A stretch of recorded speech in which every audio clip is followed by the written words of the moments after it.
Welcome to the Y Connect podcast. As the heartbeat of the community, the Y is a connector where people of all ages and walks of life come together to elevate their health, wellness, education, and essential life skills.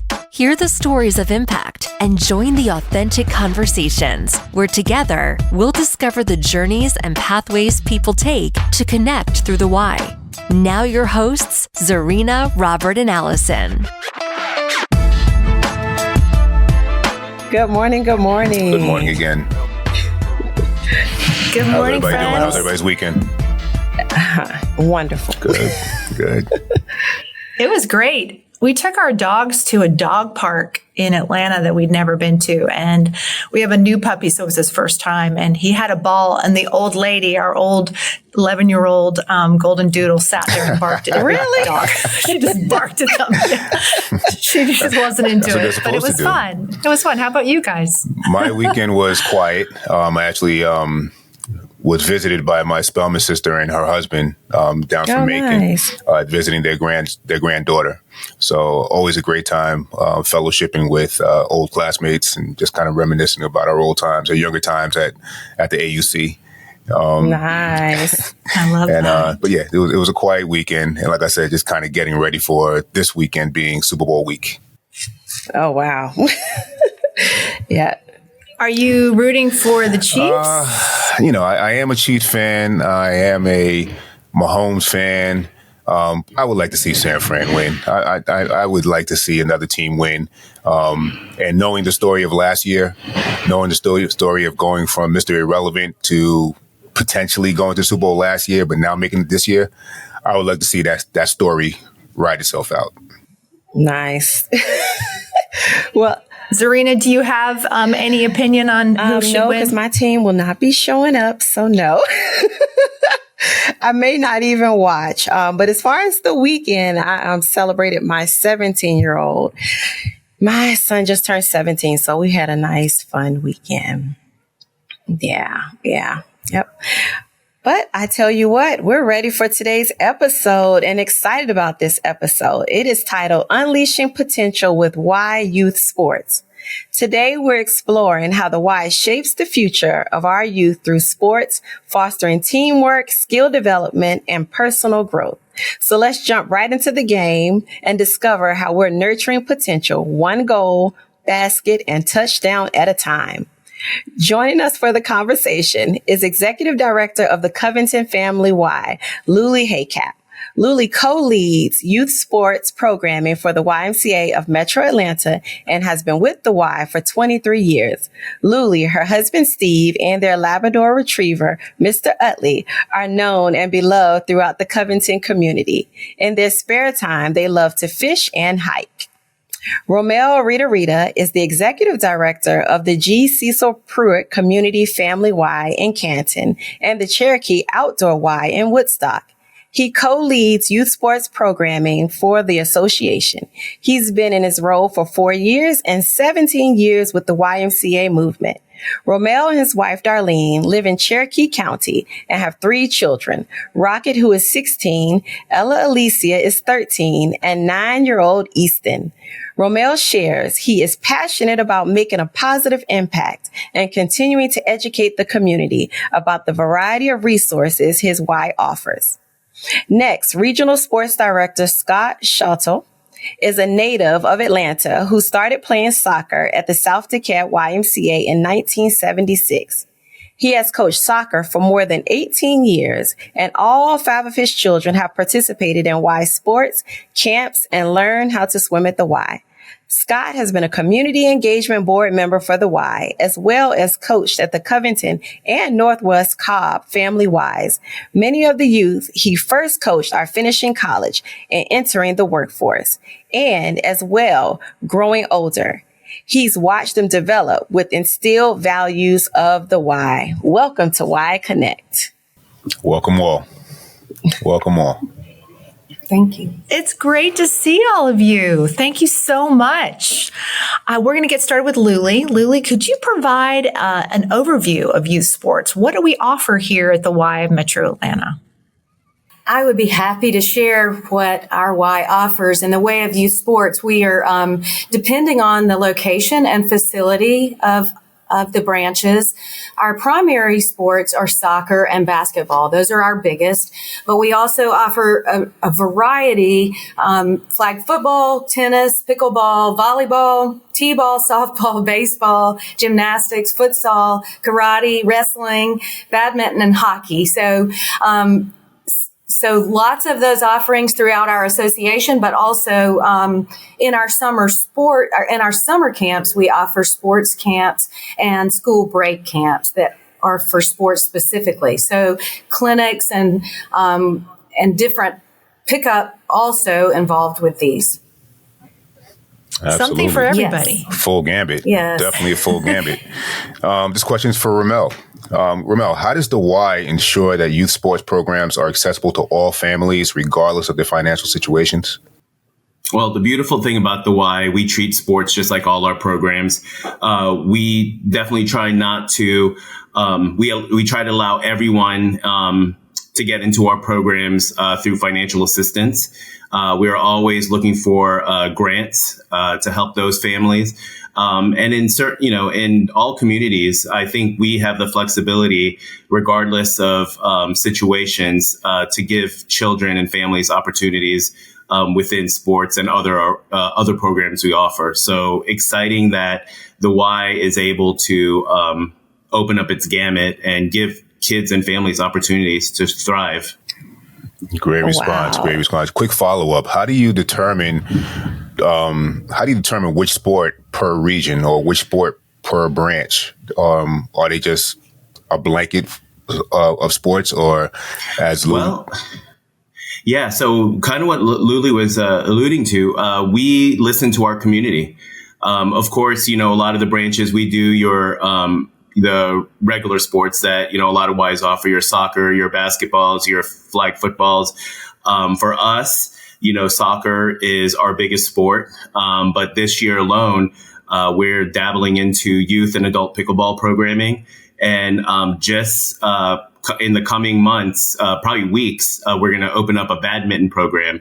So what we do, we listen to what our community needs. We don't force feed our community. We let our community tell us what they want the Y to be, because all Ys, are a signature of their community. So someone said, hey, we have a group of people that want to start doing badminton and our children play badminton. Is that something the Y can do? And luckily for us that we do have resources to make that happen. So I'm excited to announce that, we will be having badminton. Who would have thought, right? Oh, wow. So Excellent. We're open for all, for sure. Excellent. Nice. Thank you, Rommel. This question is for Luli. How has the Y adapted its youth sports programs to serve children with disabilities? Well, the Y is open to and serving all, and certainly that includes any children or adults who have diverse abilities, and that would be whether it's physical, developmental, or intellectual disabilities. The Y meets people where they are, and so as part of our inclusion, our doors are open to all, and so many of our sports have been adapted to include these children in our communities. And the impact goes so far beyond what the actual sport is. The biggest impact is the social interaction for this group of individuals who needs a place to learn and grow and thrive and be together.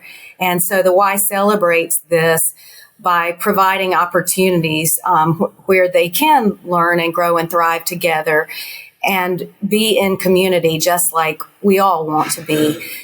Another piece to this is that it's primarily volunteer driven, and we use volunteer buddies in our adaptive sports programming. And so this gives children who may have had lots of opportunities in their lives to learn from this segment of the population and work with to provide those sports to them that they've gotten to be a part of.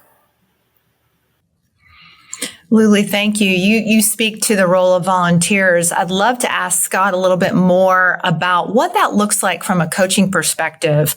You work with our coaches and our volunteers, and I would love to know, how do they contribute to the overall experience of our youth sports programming? Yeah, most certainly. I mean, our volunteers and coaches are really the foundation of everything that we do in our sports programming.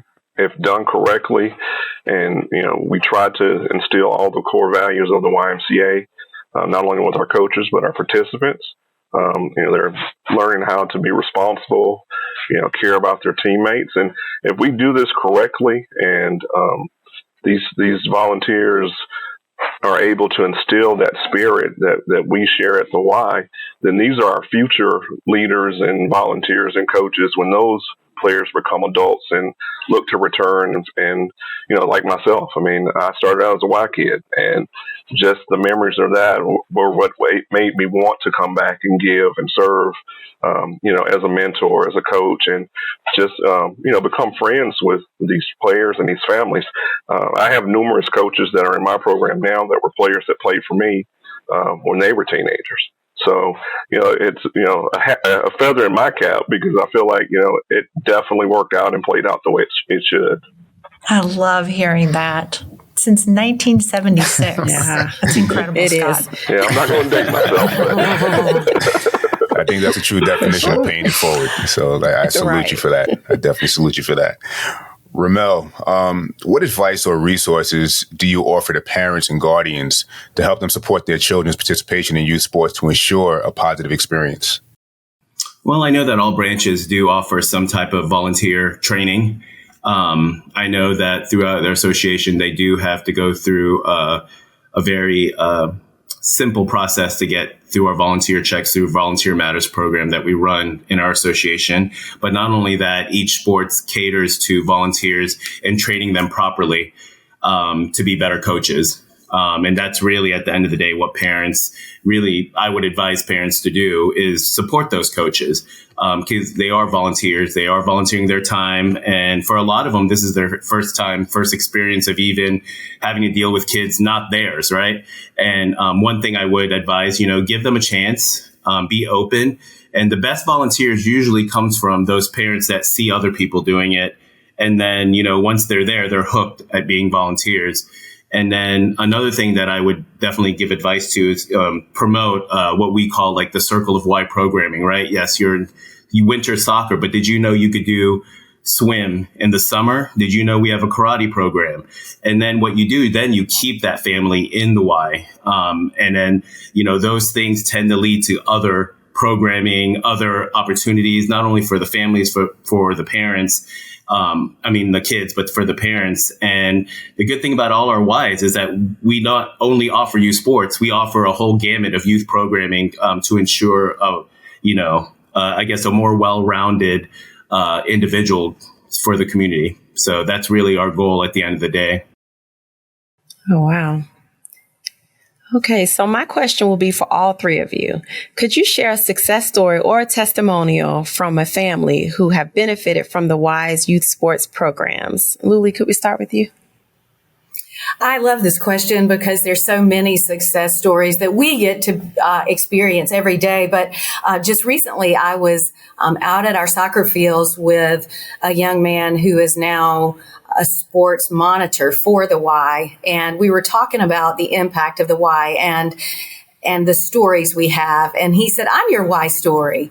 And so, sure enough, he started with us at age 3 in soccer, and followed the continuum that we hope for kids, that he played all the way through his teenage years, became a referee through our developmental referee program, and helped with sports camp as a counselor, and now is a field monitor at age 22.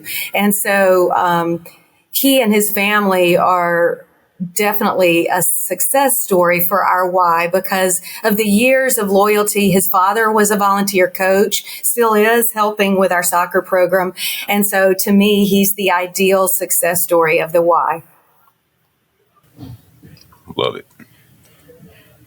How about you, Rommel or Scott? Do you have a testimony or a success story you'd like to share? Yeah, I think I have one, if you don't mind, Scott. I'll go ahead and one up Luli because so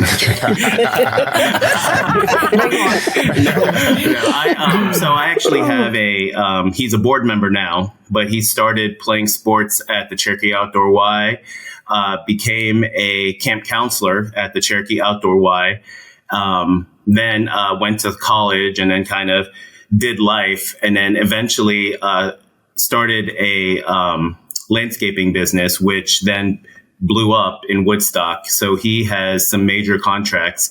And now I'm very happy to say he's not only on our board, but we have signed a annual contract for him to take care of the Cherokee Outdoor Y, which he started playing sports in. So needless to say, he started in January, and he's personally out there with his team ensuring that the beautification of the Cherokee Outdoor Y is under his thumb. And he's taken a lot of pride, and that place has meant the world to him. Just from playing sports, meeting friends, to growing up and becoming a teen and getting his first job. And he came back to it. And now he's on our board, advising us on how to make things better at the Cherokee Outdoor Y. So you want to talk about a 180, just filled with love and passion. That's a great story for our board member. Absolutely. That is a great story. We're going to have him on the podcast. Absolutely. Yeah. I like it. Scott? Well, yeah, I think I've got one that trumps both Luli and Rommel. We're competitive. But it's in all seriousness. So my daughter graduates this year from high school. She started out playing soccer at the Alpharetta Y at 4 years old. And this year, being her senior year, she had numerous opportunities to play competitive soccer for some larger organizations.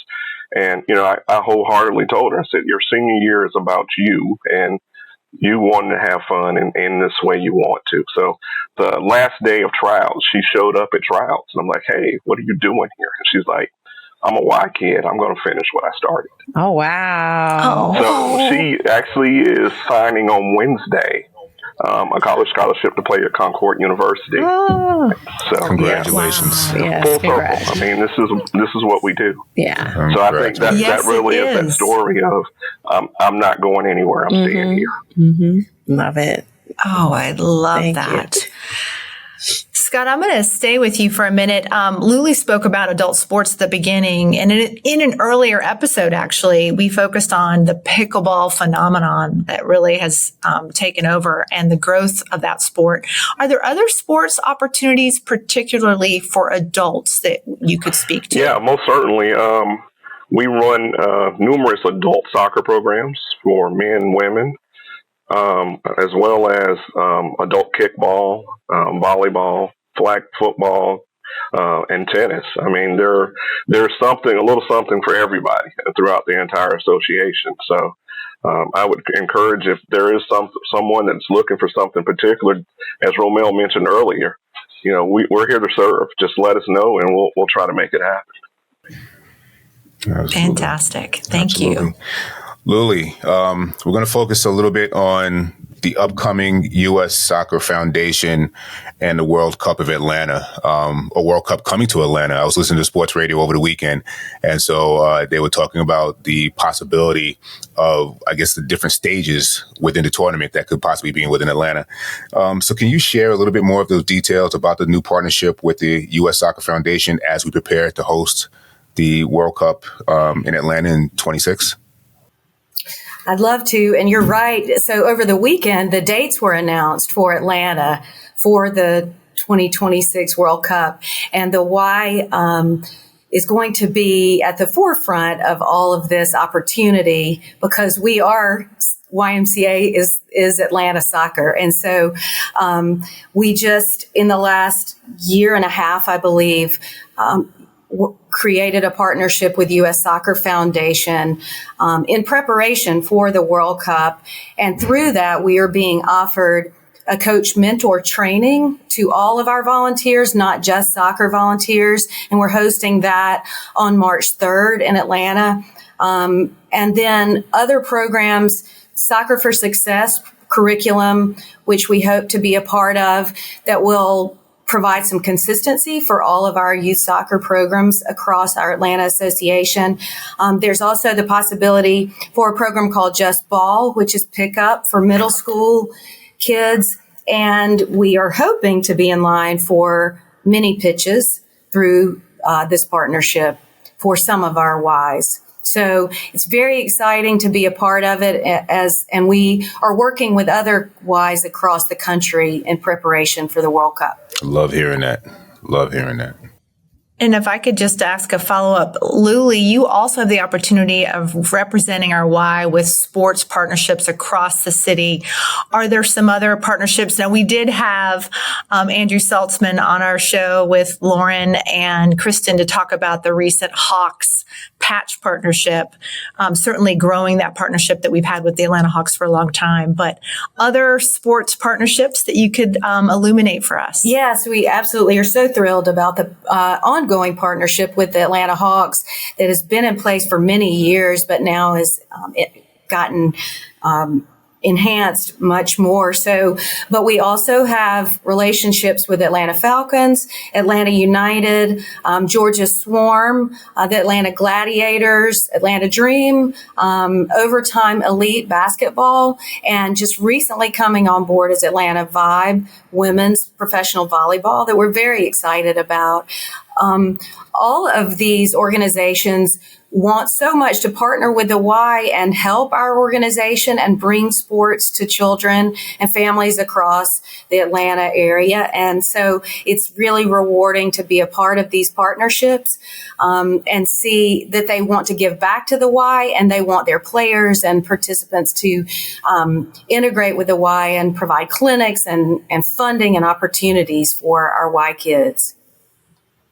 You're really good at it too, Luli. I just want to It's exciting.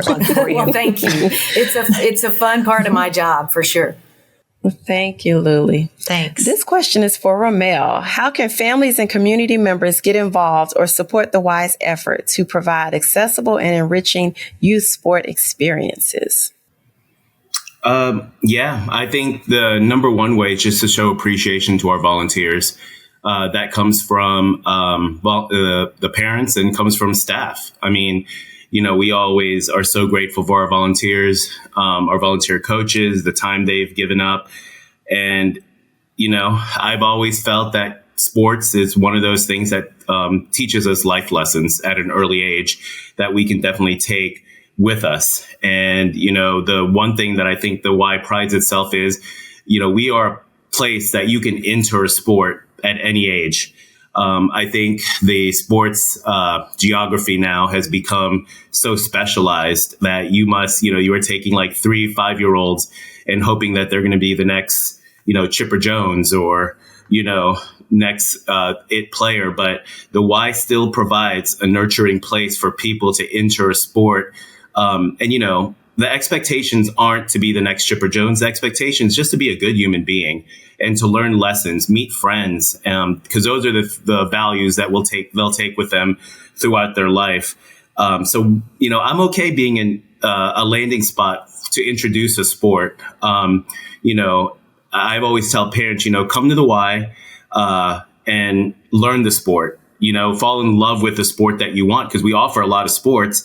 And then if your son or daughter decides that, at a later age that, wow, this sport is really something they love, they're passionate, they're actually pretty good at it, then, there's plenty of avenues across Atlanta to specialize. But I think one thing that I would tell parents is this is a non-threatening environment. Be supportive, learn the sport. I know that there's some Ys, especially at a more competitive basketball level that, they do take a side and teach parents the actual rules, right? Because that's number one thing we see in the stands. And, sometimes I do have a belief that, the kids don't ruin the sports. It's sometimes the parents ruin the sports for the kids because the kids just want to have fun. And as parents, we need to support the fun at the young ages. And, that would be my definite advice is just thank the volunteers every day and just have fun. Appreciate the time, this time, because I'm telling you that window, and Scott just mentioned his daughter, I'm sure in his eyes, she's still that 9 and 10-year-old still trying to sport, because that time goes by so fast. So enjoy the time you have at the Y Sports program. Absolutely. Thank you. Such good advice. So we have arrived at this point in our recording today, our episode, where we like to ask guests at the end to share their Y story. How did they first get connected? Remember, this is Y Connect. So how did they first get connected to the Y? And why don't we start with Scott? Well, my story is really simple. This was back when the Y would drop those gray paper flyers off at the schools to advertise their programming. And, I saw the flyer and saw something called soccer and took it home and was like, hey, I want to do this. I started out playing soccer in the Y, and, my dad worked a lot, but I had a lot of great coaches and support from those volunteer coaches, was helping me get me to and from practice, and it grew into a passion for me. At some point, things changed in my life, and I, went on to do other sports. And then, of course, I'd always known that when the time came and I wanted to have kids, that they were going to, make a decision to play sports, and I would, support that. And I did everything possible to not be that volunteer coach. The first soccer organization we registered for, I spent about an hour on the phone with an administrator trying to convince me to coach my son's team. And I was like, I don't want to do that. I don't want to be that dad, But ultimately, the conversation was about to end, and she was like, well, I got to make some more phone calls. And I was like, well, let me just ask you a quick question. I said, if you don't find a coach, or you do find a coach, can you guarantee they know something about the sport? And she's like, no. And I was like, all right, I'll do it. So, what a good question. That was a really good question so for here you. it is, 30 plus years later, and, my life has gone through, numerous changes, even with my work.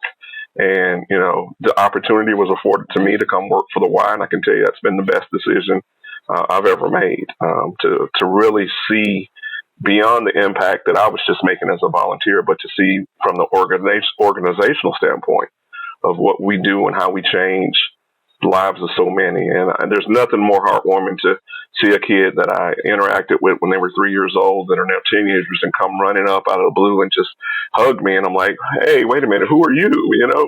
When did you get to be this tall? So, that's really it. I there is no better place, and I probably have been the happiest I've ever been in my life as far as a career choice was to come and be a part of this family. We're grateful that you're here. How about Rommel? Oh, geez. Let's see. So throughout my YMCA career, I guess I'll just go ahead and do the connection of sports. I started at the YMCA of Richmond, and then I went to Charlotte. And I was a teen and sports director at the time. And I just had my oldest son, who was about 3 years old at the time. And it was tough because when you're a sports director, you've got to be on the job on the weekends, on a Sunday. So it was really hard for me to spend time with him. And then I had a sports coordinator from Florida that I had hired and said, Rommel, we got to do this 3 and 4 year old soccer. I'm telling you, it blew up in Florida. We had like 500 kids in the program. I'm like, oh, you know what? That'd be a great way to get Rocket in my program so I could hang out with him. Needless to say, I started the program in Charlotte. And at the first season, we had about 350 registrations. And I said, wow, you're onto something. And I got to coach my son. I was there with him. And long story short, it's been his calling. He's loved soccer since then. And I never played soccer in my life, but I just know at 3 and 4 years old, you just make sure they don't use their hands. Right. So I was really happy to coach at 3 and 4, 5 and 6. And it to see that love for that sport that was really that program was it was a recommendation from someone. I was never going to even think about touching a 3 and 4 year old sports program, but now you see it more and more. And, we're talking like early, mid 2000s when we started this. And to see that started his passion and love for a sport that he's still playing. Those are the connections that, he probably doesn't make yet. He just knows dad works at the Y. But, it was that one decision that, pulled that passion out of him that I didn't even know existed. So I will forever be in debt, to listening to my peers and then having a wonderful resource like the Y to be able to do programs like that not only uplifted my family, but uplifted a whole bunch of families that were looking for some type of program for kids that young. So that's just a small window of, why I do feel connected to sports in my role today. Nice. Thank you, Rommel. And we'll end with Luli's story of how she first got connected to the Y. My story is a bit of a long and winding road, but I was working with the court system with families in need and families who were going through difficulties either with juvenile court or in domestic cases. And I came to this Y to speak with the director about possibilities for positive interaction for these families. And he said that day, "Hey, you need to work for the Y."